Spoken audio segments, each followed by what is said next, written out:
اور ان کو چھوڑ کر پھر چلا گیا اور پھر وہی بات کہہ کر تیسری بار دعا کی۔ یاد رکھیے یہ سبجیکٹ کا حصہ ہو بھی سکتی ہے یہ بات، جب آپ کو حد سے زیادہ نیند آ رہی ہے نا، خاص طور پر جب آپ سے کہا جائے کہ اٹھو دعا کرو، تو یہ کوئی فزیکل بات بھی ہو سکتی ہے، لیکن جسم سے زیادہ یہ بات روح کے دباؤ کی وجہ ہے۔ مسیح نے کہا کہ تم دعا کرو، اور وہ سو رہے ہیں، تینوں کے تینوں سو رہے ہیں، ایسی گھڑی میں سو رہے ہیں جب کہ ان کو اس بات کا اندازہ ہے ہمارا استاد آج نہایت بے قرار ہے، بے چین ہے، پریشان ہے، کسی بوجھ کے تلے ہے، کسی بات کو لے کر آج یہ بہت چنتک ہے، بہت پریشان ہے۔ ایسی حالت میں کوئی لمحہ بھر میں کیسے سو سکتا ہے؟ اور ان کو چھوڑ کر چلا گیا اور پھر وہی بات کہہ کر تیسری بار دعا کی۔ تب شاگردوں کے پاس آ کر ان سے کہا، اب سوتے رہو اور آرام کرو، کیونکہ وقت آ پہنچا ہے اور ابن آدم گناہ گاروں کے حوالے کیا جاتا ہے۔ اب تمہارے جاگنے کی ضرورت نہیں ہے۔ وہ جو مشکل کی گھڑی تھی وہ ٹل چکی ہے۔ کیسے؟ اگر آپ گاسپلز کے دوسرے اگر ریفرنسز کو پڑھے تو وہاں لکھا ہے کہ آسمان سے ایک فرشتہ اسے دکھائی دیتا تھا، پھر اسے تقویت دیتا تھا، اسے کی ڈھارس بندھا رہا تھا، اس کو تسلی دے رہا تھا، اس کو قوت دے رہا تھا۔ اور جب وہ وہاں سے واپس آیا، شاگرد اس بات سے ناواقف تھے کہ باغ میں ہو کیا رہا۔ اس نے واپس آ کر ان سے کہا، اب جو ہونا تھا وہ ہو چکا ہے، جس بات کے لیے میں پریشان تھا وہ پریشانی ختم ہو چکی ہے، اب نیکسٹ فیز اس کا شروع ہونے والا ہے۔ اور وہ کیا ہے؟ یہ وہ ہے جو وہ بھی چاہتا ہے اور اس کا باپ بھی چاہتا ہے۔ ہو سکے تو یہ پیالہ مجھ پر سے ٹل جائے۔ آج پھر کسی نے باغ عدن کی طرح آج گتسمنی کے باغ میں کسی دوسرے نے، کسی ایکسٹرنل فورس نے، دشمن نے آج پھر بات کرنے کی کوشش کی ہے، باپ کے مقصد سے ہٹانے کی باتیں کی ہیں اس نے۔ اور یہ جو دوسرا آدم ہے یہ بھی بغیر باپ کے ہے، بغیر انسانی کوشش، ارادہ اور مرضی کے ہے، اور پہلا والا آدم جو ہے وہ بھی کسی انسان کی مرضی، کوشش، ارادہ کے بغیر پیدا ہوا۔ اور ابلیس کی یہ خوش فہمی ہوتی، اس نے کہا پہلا بھی آدم جو ہے وہ پیدا ہوا تھا، اسے میں نے چت کر لیا تھا، اس کو میں نے کشتی لڑ کے ہرا لیا تھا، اب یہ بھی آدم ہے تو کتنا کو زوراور ہو سکتا ہے، اس کو بھی آزمایا جائے، اس پر بھی جو ہے وہ بوجھ ڈالا جائے، اس کو بھی جو ہے وہ بار بار جو ہے اس پر اٹیک کیا جائے، تو ہو سکتا ہے میں کامیاب ہو جاؤں۔ پہلا آدم جب ابلیس نے سانپ کے ذریعہ سے اس سے باتیں کرنا شروع کری، یعنی جب میں انسان کی بات کر رہا ہوں یا آدم کی بات کر رہا ہوں تو آدم اکیلا نہیں ہے، ہوا اس کے ساتھ موجود ہے۔ جب سانپ کے وسیلہ سے اس نے جو ہے وہ آدم سے بات کرنا شروع کی کہ پھل کھا لو، اس سے کچھ نہیں ہوگا، تمہارا کچھ نہیں بگڑنے والا، پہلے آدم نے جب دشمن اس سے گفتگو کر رہا ہے، اس کلام کے خلاف گفتگو کر رہا ہے، اس حکم کے خلاف اس سے باتیں کر رہا ہے جو خداوند نے اسے دیا تھا، تو پہلے آدم نے، اور یہ کوئی گفتگو ایک دن میں نہیں ہوئی تھی باغ عدن میں، اس کا سلسلہ نہ جانے کتنے دنوں، کتنے ہفتوں تک جو ہے وہ جاری رہا کہ آدم اور حوا وہ پھل کھا لیں۔ لکھا تو ایسے ہی ہے نا، 2 سطریں، ایک اوپر لکھی ایک نیچے کی، کہانی ختم۔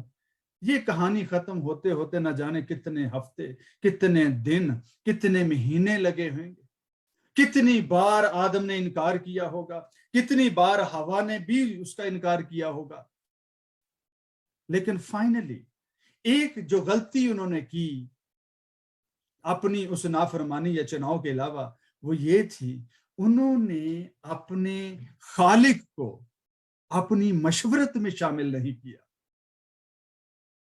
کہ خداوند دشمن آتا ہے، باغ کا ایک جانور ہمارے پاس آتا ہے, وہ اس حکم کے خلاف ہم سے باتیں کرتا ہے, تیرے خلاف جو ہے وہ ہمیں ابھارتا ہے, ہم تیرے خلاف ہمارے کانوں میں پھسپھساتا ہے, آزمائش کی گھڑی میں ہیں ہم کیا کریں؟ ہم سے بات کر, ہمیں مشورہ دے, ہماری مدد کر. اس نے ہمارا دم ہمارے ناک میں کر دیا ہے, اس نے ہمیں تنگ کر کے رکھا ہے, اس کو ہٹا دے یہاں سے, اس کو دور کر, تاکہ ہم تیرے خلاف گناہ نہ کریں. آج دوسرا آدم جو ہے ایسے ہی ایک باغ میں موجود ہے, اور دشمن اس کے کان میں آ کر پھسپھسانے کی کوشش کر رہا ہے, اسے پریشرائز کر رہا ہے.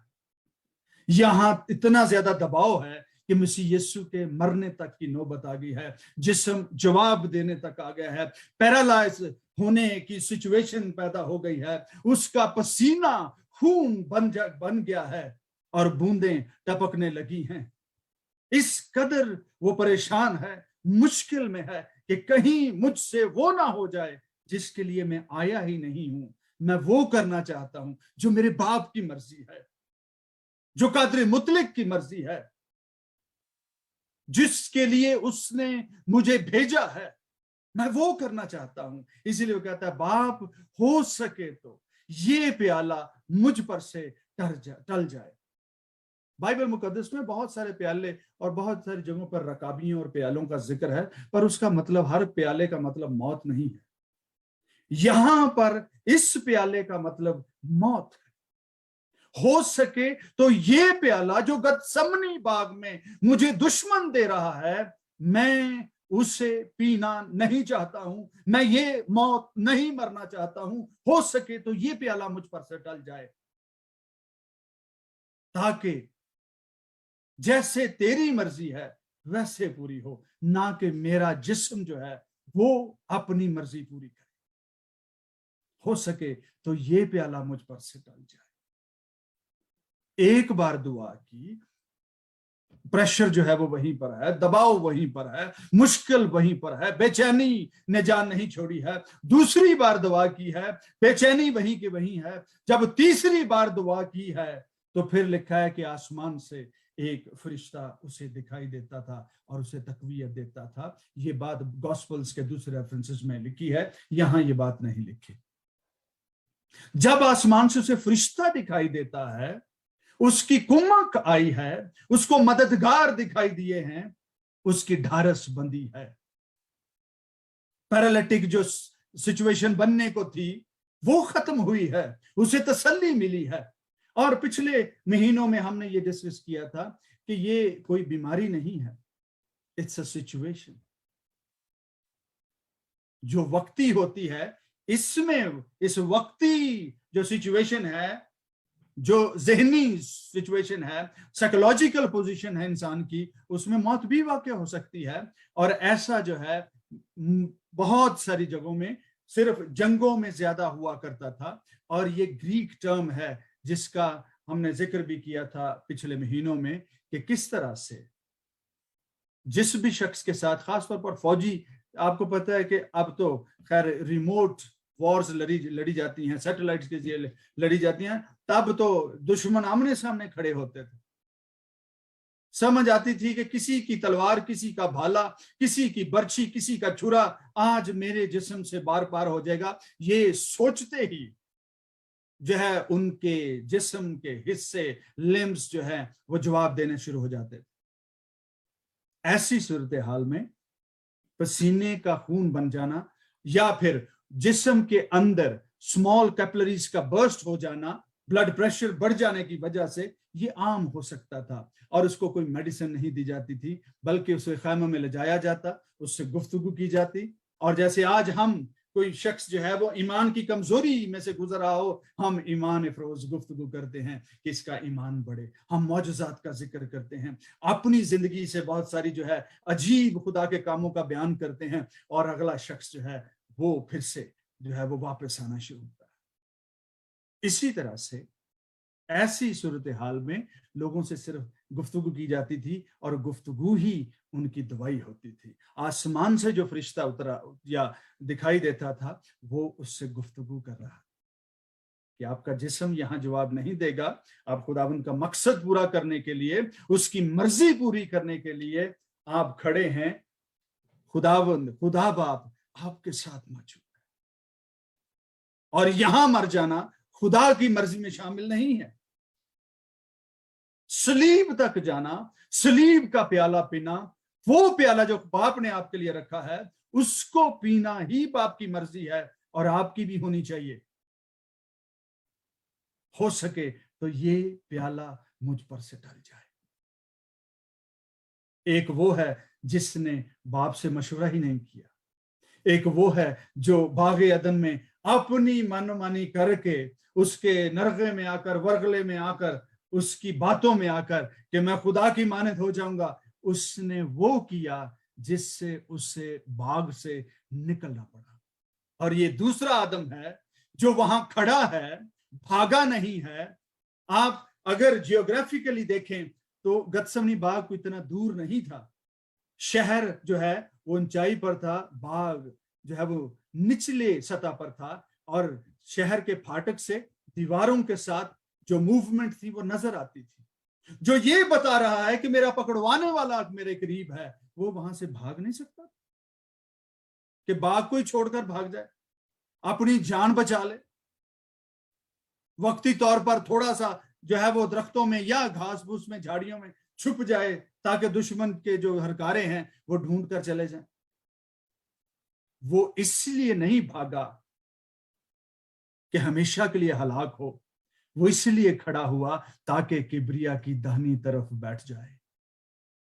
پہلے والے نے گناہ کیا, اس سے کوئی مشورہ نہیں کیا, آزمائش نے اسے آ کر دبایا, اور وہ آزمائش کے سامنے جو ہے وہ چت ہوا, لیٹ گیا, ڈر گیا, اور خدا کی حضوری سے نکال دیا گیا. یہ وہ ہے جو جس نے موت کو کا سامنا کیا, باپ کی مرضی بجا لائی, وہاں سے ٹلا نہیں, ہلا نہیں, بھاگا نہیں, چھپا نہیں, تاکہ خدا کی مرضی کے موافق موت حاصل کرے, صلیبی موت حاصل کرے, تاکہ کبریا کی دہنی طرف جا کر بیٹھ جائے.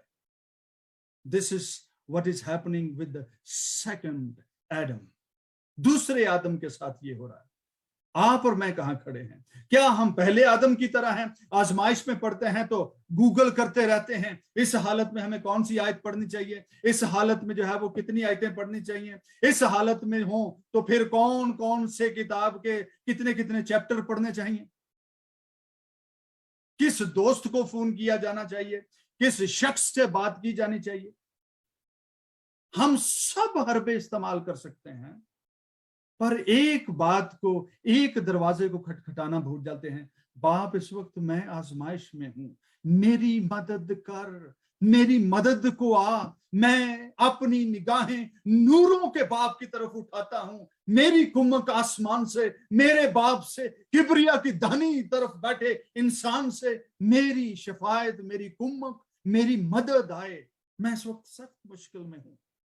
مشکلات کوئی ایک قسم کی نہیں ہوتی, مختلف قسم کی ہیں. ہر بندے کے ساتھ ایک کا سا حادثہ نہیں گزرتا. ہم دنیا کے جہاں جہاں کونے میں بیٹھے ہیں, ہم اسی حساب سے جو ہے وہ مشکلات کا سامنا کرتے ہیں. پر دروازہ ایک ہی ہے, ایک ہی سورس ہے جس کو ہم کھٹکھٹاتے ہیں, اپنی مختلف زبان میں, اپنے انداز میں, اپنے لفظوں میں, جس طرح سے بھی آپ کا دل خدا کے حضور کھلتا ہے, آپ اپنے طور پر اس کے حضور جاتے ہیں, کہتے ہیں باپ میں آزمائش میں ہوں, میری مدد کر. دشمن جو ہے مجھے دبانے نہ پائے, ہرانے نہ پائے, مجھے گرانے نہ پائے.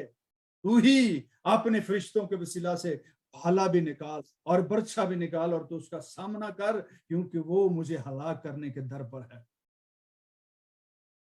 آج اس نے پہلے ایک آدم کو باغ عدن میں شکست دی تھی, آج پھر وہ ایک عدن میں موجود ہے. اور یہ جو معاف کیجیے گا, یہ عدن میں نہیں, گتسمنی میں موجود ہے. اور یہ گتسمنی جو ہے یہ یروشلم سے مشرق میں ہے. اور یروشلم میں کیا ہے؟ خدا کی ہیکل, خداوند کی پریزنس, جہاں پر قربانیاں ہوتی ہیں, جہاں پر خداوند کا نام پکارا جاتا ہے. اور یہ عدن جو ہے یہ گت سمنی جو ہے، یہ باغ جو ہے، یہ شہر کے ہیکل کے مشرق میں موجود ہے۔ خداوند نے اپنے عدن سے جب انسان کو نکالا تو کدھر بھیجا؟ اپنی پریزنس سے جب اسے نکالا تو کدھر بھیجا؟ مشرق میں۔ جس نے گناہ کیا، ہابل نے خون کیا، تو کدھر گیا؟ مشرق میں۔ آدم اور ہوا کو جب نکال کر کروبیوں کا پیرا لگایا گیا تو کہاں بھیجا گیا؟ مشرق میں۔ بت پرستی کا آغاز کہاں ہوا؟ مشرق میں۔ زبانوں میں اختلاف کہاں ہوا؟ بابل کا برج کہاں بنایا گیا؟ گناہ کا مرڈر سچویشن کا آغاز کہاں ہوا؟ سب کچھ مشرق میں۔ بدی اور لعنت کا شکار کہاں ہوا؟ آغاز کہاں ہوا؟ مشرق میں۔ ڈاکٹر رانا جی یہاں موجود ہیں۔ ڈاکٹر رانا جی جس کی آنکھ پہ جو ہے وہ پھوڑا نکلا ہو تو اس کے گھٹنے پہ پٹی نہیں کرتے، وہ اس کی آنکھ پر ہی کچھ جو ہے وہ لگا لگو کر اس پر اتنا بڑا پٹا باندھتے ہیں تاکہ ساری دنیا دیکھے دور سے کوئی زخمی آ رہا ہے۔ خدا بھی وہی کر رہا ہے۔ جہاں پر بدی کا آغاز ہوا ہے، جس زمین سے، جس جگہ سے، جس ڈائمینشن سے، جس سمت سے، جس اوڑ سے بدی کا، بت پرستی کا آغاز ہوا ہے، خدا کی قدرت نے اس قرض کو وہیں سے ہیل کرنا شروع کیا ہے۔ اس کے سورس کو، جہاں پر زخم لگا ہے، اس نے وہیں پر مرہم پٹی کرنا شروع کی ہے۔ کہاں؟ مشرق میں۔ یسوع مسیح یورپ میں بھی پیدا ہو سکتے تھے، یسوع مسیح افریقہ کے کسی جنگل میں بھی پیدا ہو سکتے تھے۔ جان دینے کا جو سلسلہ ہے وہ بھی کہیں اور بھی ہو سکتا تھا۔ ایسی کون سی بات ہے کہ کہیں اور سے نجات جو ہے وہ دنیا کو نہیں مل سکتی تھی؟ ہم جو پاکستان میں بیٹھے ہیں، ہندوستان میں بیٹھے ہیں، یا امریکہ میں یا کینیڈا میں بیٹھے ہیں، وہاں تک بھی تو نجات کا انتظام ہو ہی رہا۔ خدا کا کام کرنے کا طریقہ یہ ہے، جہاں پر زخم کاری لگا ہے وہیں سے اس کی ہیلنگ کا، اس کی صحت کا، اس کی شفا کا وہیں سے وہ انتظام کرتا ہے۔ روٹ کاز کو یا روٹس کو جو ہے وہ ہیل کرنا شروع کرتا ہے تاکہ سارے کا سارا درخت صحت مند ہو جائے۔ انسانیت کا درخت سارے کا سارا کرسڈ ہے، اس کا پھل جو ہے وہ لعنت زدہ ہے، اس کے پتے لعنت زدہ ہیں، اس کی شاخیں لعنت زدہ ہیں، اس کا تنا لعنت زدہ ہے، اس کی جڑیں لعنت زدہ ہیں۔ اس سے مراد انسان، بڑے چھوٹے، بڑے عہدے والے، بڑی بادشاہیاں، چھوٹی بادشاہیاں، اس میں بسنے والے خاندان، نو سے مراد ہے، یہ سارے درخت سے مراد انسان ہے۔ خدا نے کیا کیا؟ اس نے اس روٹ کو ہیل کرنا شروع کیا جو قرض کو زمین سے لیتی آ رہی تھی، جس کے پنپنے کا، جس کی خوراک کا انتظام جہاں سے ہو رہا تھا، اس خدا نے اسی جڑ کو جو ہے وہ شفا دینا شروع کی۔ اور وہ کہاں سے کی؟ مشرق سے، مشرق کی سرزمین سے۔ یسوع مسیح جس روز یروشلم میں داخل ہوئے کہ قتل کیے جائیں، غیر قوموں کے حوالے کیے جائیں، رد کیے جائیں، مصلوب کیے جائیں، جس روز لوگوں نے کہا ہوشانا ابن داؤد کو مبارک ہے وہ جو خداوند کے نام سے آتا ہے، اس روز وہ کون سے دروازے سے داخل ہوئے تھے؟ ہیکل کے، یروشلم کے 12 دروازوں میں سے ایک دروازہ، جسے ہم گولڈن گیٹ بھی کہتے ہیں، جسے سنہری گیٹ بھی کہتے ہیں، اسے مشرقی دروازہ بھی کہا جاتا ہے۔ اس روز نجات دینے والا برا جو ہے وہ مشرق کے دروازہ سے داخل ہوا تاکہ نجات کا انتظام ہو، تاکہ لعنت کا خاتمہ ہو، تاکہ بدی پر قابو پایا جا سکے، تاکہ آدم کی نجات کا انتظام ہو۔ جو پہلا آدم عدن سے نکلا تو مشرق ہو گیا، دوسرا آدم جو ہے مشرق سے داخل ہو رہا ہے، واپس آ رہا ہے، ریسٹوریشن واپس آ رہی ہے۔ presence of the Lord is coming to the temple of the Lord۔ حضوری خدا کی جو ہیکل سے اٹھ گئی تھی وہ واپس آ رہی ہے۔ اگر آپ حزقیل نبی کے صحیفے میں دیکھیں تو وہاں پر لکھا ہے کہ کچھ لوگ تھے جن کا منہ مشرق کی طرف تھا اور ان کی پشت جو ہے وہ عہد کے صندوق اور ہولی آف ہولیز، پاک ترین مقام کی طرف تھی۔ کیوں؟ کیونکہ وہ بت پرستی کی طرف دیکھتے تھے۔ لیکن آج نجات دینے والا, ہیل کرنے والا, شفا بخشنے والا, آدم کو بحال کرنے والا مشرق ہی سے واپس داخل ہو رہا. ساری جگہوں پر جہاں جہاں مشرق لکھا جائے اس کو اس کے ساتھ جوڑنے کی ضرورت نہیں ہے, اس کے کانٹیکسٹ کو دیکھیے کہ اس کا مطلب کیا بنتا ہے.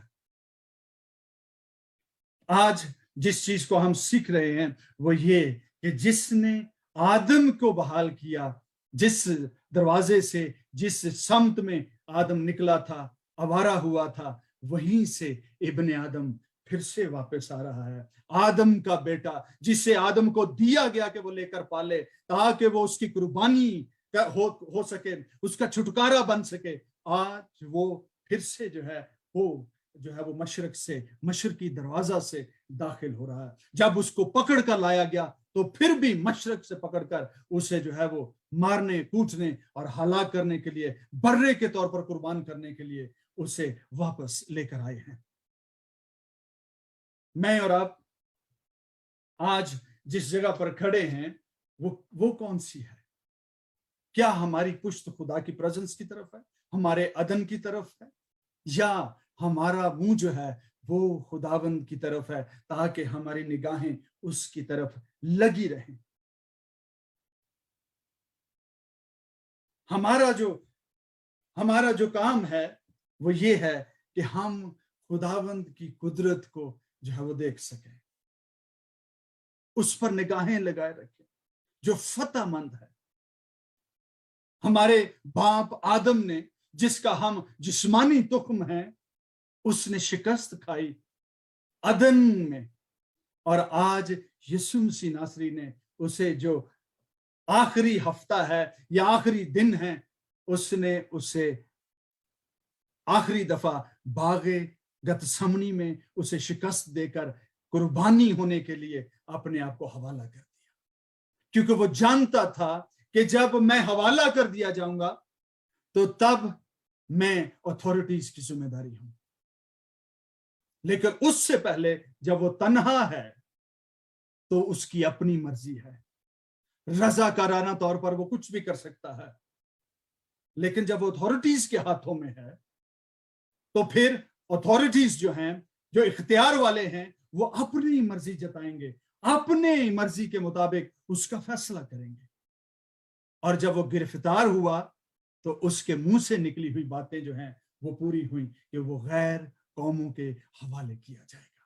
اس سے پہلے کہ اس کے منہ کی باتیں پوری ہوں, ابلیس کی پوری کوشش تھی کہ یہ وہ موت مرے جو میں چاہتا ہوں, یہ وہ موت نہ مرے جو یہ چاہتا ہے یا اس کا باپ چاہتا ہے. ہو سکے تو یہ پیالہ مجھ پر سے ڈال جائے. جس کھیل کو, جس شریعت کو ابلیس نے باغ عدن میں شروع کیا تھا, اس گھناؤنے کھیل کا خدا کے بیٹے یسوع مسیح نے انجام جو ہے باغ گتسمنی میں اس نے اس کو ختم کیا, اسے شکست دی, اپنے باپ کے ساتھ جڑا رہا, اس سے مشورت کرتا رہا, راتوں رات اس سے باتیں بھی کیا کرتا تھا, دعائیں کرتا تھا. جب مجھے اور آپ کو آزمائش کا سامنا ہوتا ہے, ہم کس سے بات کرنا پسند کرتے ہیں؟ اس سے جس کی وجہ سے آزمائش میں, یا اس سے جو وایا somebody ہمارے لیے آزمائش کا سبب ہے؟ جو چیز, جو شخص, جو بات, جو سچویشن آپ کے لیے آزمائش کا سبب ہے, اس سے مشورہ لینے کی کوشش مت کریں, وہ آپ کو زیادہ دلدل میں دھکیل دے گا. وقت ہوا چاہتا ہے پر میں یہ بات آج ہو سکتا ہے تھوڑا ٹائم زیادہ لوں. میں آپ کو بتانا چاہتا ہوں, پچھلے سالوں میں ایک خادم میرے پاس آئے, کہنے لگے کہ جی میرے ساتھ بڑی زیادتی ہوئی ہے اور میری وائف نے بھی جو ہے میرے ساتھ اتفاق کیا ہے. میں نے کہا کیا ہوا ہے؟ میں فلاں میٹنگ میں تھا تو مجھے جو ہے وہ انٹروڈیوس اس طرح سے کروایا گیا ہے جیسے میں کوئی عام شخص ہوتا ہوں. اور جب میں نے اپنی بیوی سے بات کی تو اس نے کہا ہاں میں نے بھی نوٹ کیا ہے, آپ کو ویسے آنر نہیں کیا جاتا جیسے کیا جانا چاہیے. قصہ مختصر یہ ہے میں نے اسے کہا، میں نے کہا کہ جتنے آپ کے جذباتی رشتے ہیں، خدمت کے معاملوں میں، خدمت میں جب آپ دکھ اٹھائیں، جب آپ کو پریشانی ہو، جذباتی رشتوں کے ساتھ اس قسم کی مشورت کبھی مت کریں، وہ آپ کو آزمائش میں مزید دھکیلیں گے۔ خدا کے کلام پر فوکس سے جو ہے آپ کا فوکس ہٹا دیں گے، اور آپ بے دلی زیادہ بڑھے گی، اور آپ مقدسوں کے خلاف جن سے جانے انجانے میں ہوا ہے آپ بغض رکھیں گے، آپ نفرت کرنے لگ جائیں گے۔ آپ کبھی بھی جب آزمائش میں ہوں، جس کسی بھی سچویشن میں ہوں، آپ خداوند سے مشورہ کریں، وہ آپ کو بہتر مشورہ دے سکتا ہے۔ گزرے سالوں میں ایک شخص آزمائش کا شکار ہوا، اور خادم تھا، پریشان بھی تھا کہ میں جو ہے وہ جس آزمائش میں پڑا ہوں اسے بدنامی ہو سکتی ہے، لوگوں کو پتا چلے گا، بڑی جو ہے وہ تھو ہوئے گی، اور اس قسم کی سچویشن تھی۔ اور اپنے اندر سے، بھیتر سے، اپنے باطن سے، اپنے روح سے تنگ ایک ریلوے کی جو ہے پٹڑی پہ بیٹھا ہوا، اور خداوند سے بات کر رہا ہے، خداوند میں کیا کروں کہ اس آزمائش پر غالب آؤں۔ خداوند نے اسے ایک مشورہ دیا، اسے کہا کہ کلام میں لکھا ہے کہ میں نے ایک شخص کی آنکھیں کھولیں اور اسے ایک بات کہی کہ دوبارہ اس شہر میں داخل مت ہونا۔ اتنی سی بات جو ہے وہ خداوند کی طرف سے میرے دل میں بڑے زور سے قائلیت کے ساتھ آئی۔ اگلی باتیں میں جو ہے وہ مطلب خود سے ہی جو ہے وہ سوچنا شروع ہو گیا کہ کیا ہو سکتا ہے، کیسی سچویشن ہو سکتی ہے، وہ شخص کیسی آزمائش کا شکار ہو سکتا ہے۔ جو شہر، جو انسان، جو گفتگو آپ کو آزمائش میں ڈال سکتی ہے، آپ اس سے کنارہ کریں، اس سے ایک ڈسٹنس کریٹ کریں۔ اور کسی خدا کے خادم نے ایک بڑی خوب بات کی، اس نے کہا کہ when physical distances creates spiritual distances creates as well۔ جب جسمانی فاصلے بڑھتے ہیں تو روحانی فاصلے خود بخود بڑھنا شروع ہو جاتے ہیں، جذباتی فاصلے خود بخود بڑھنا شروع ہو جاتے ہیں۔ اگر آپ کا کسی کی رفاقت میں رہنا آزمائش کا سبب ہے تو آپ اس کی رفاقت سے ذرا فریکوینسی کم کر دیجئے، گفتگو کی فریکوینسی کم کر دیجئے تاکہ آزمائش میں نہ پڑے۔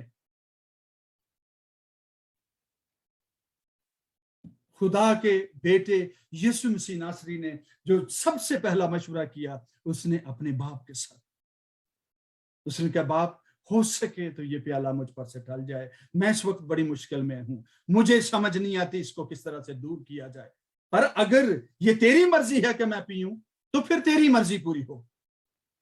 اور باپ کی ایسی مرضی ہرگز نہیں تھی کہ وہ گتسمنی میں مارا جائے اور ہلاک ہو، اور ان کا پلان، ان کا منصوبہ جو انسان کو نجات دینے کا ہے وہ جیپرڈائز ہو جائے۔ اسی لیے اس نے اپنا ایک فرشتہ بھیجا جو اس کو آسمان سے دکھائی دیتا تھا، مسیح یسوع کو، اور اسے تقویت بخشتا تھا۔ میرے بہن اور بھائی، وہ سب چیزیں جن کا آپ کو سامنا ہے اور آپ کی وزڈم وہاں سمجھ نہیں پاتی کہ کیا کیا جائے، خدا باپ کو جو ہے اس میں شامل کرے۔ ایک دفعہ نہیں، دو دفعہ نہیں، تین دفعہ نہیں، جب تک وہ معاملہ حل نہ ہو جائے اور آپ کو باپ کے کلام کے مطابق جو ہے جواب نہ مل جائے، بار بار اس کے حضور جاتے رہیں۔ یہ نہ کہیں خداوند آج اگر دوپہر تک مجھے جواب نہ ملا تو میں وہ کروں گا جو میرے دل میں ہے۔ یہ اس قسم کی دعائیں کرنے سے کرسچنز کو تھوڑا باز ہی رہنا چاہیے۔ اگر آج شام تک جواب نہ ملا تو پھر میں یہ کر لوں گا۔ وہ کرنا جو چاہتے ہیں وہ تو آپ کے آلریڈی دل میں ہے، آپ تو چاہتے ہی نہیں کہ خدا انٹروین کرے، آپ خدا کا انتظار کرنا ہی نہیں چاہتے۔ برج پر کھڑے ہو کر، عیدگاہ پر کھڑے ہو کر خدا کا انتظار کرنا ہی نہیں چاہتے۔ آپ مشروط اور کنڈیشنز جو ہیں وہ خدا کے سامنے رکھتے ہیں کہ اگر ایسا ہوا، کوئی باہر سے آ کر مجھ سے بات کرے تو میں جانوں گا تیری مرضی ہے، اور اگر نہیں کرے تو پھر کوئی تیری مرضی نہیں ہے۔